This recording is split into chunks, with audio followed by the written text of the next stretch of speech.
दोस्तों, क्या राज है गंगा के किनारे बने इस शिवलिंग का? आखिर इच्छाधारी नाग नागिन यहाँ क्यों आते हैं? यह सब जानने के लिए वीडियो के अंत तक बने रहें। आप देख रहे हैं अनंत टीवी इंडिया। मैं संजीव, आपका दोस्त। तो दोस्तों, बढ़ते हैं कहानी की ओर। यह घटना साहेबगंज रेलवे स्टेशन के पास मौजूद एक आन वाली घाट के जहाँ से गंगा नदी गुजरती है और गंगा के किनारे मौजूद एक चमत्कारी शिवलिंग है।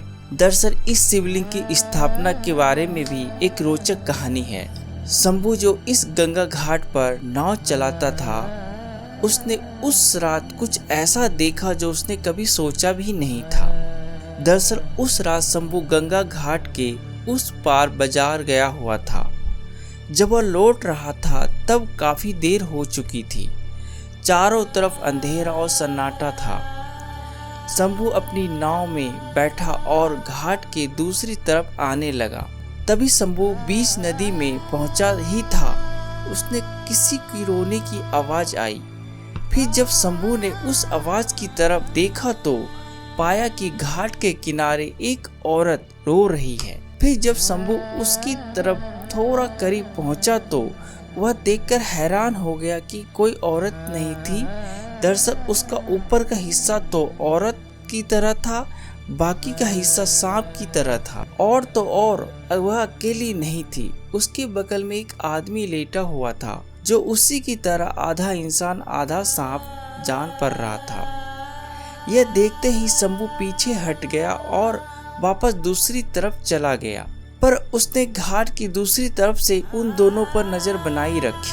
तभी शंभू ने देखा वह आधी औरत घाट में मिट्टी से कुछ बना रही है। फिर किसी तरह का मंत्र उच्चारण करने लगी। लगभग 15 से 20 मिनट तक वह उस मंत्र का बार बार उच्चारण करती रही। फिर उस मिट्टी से एक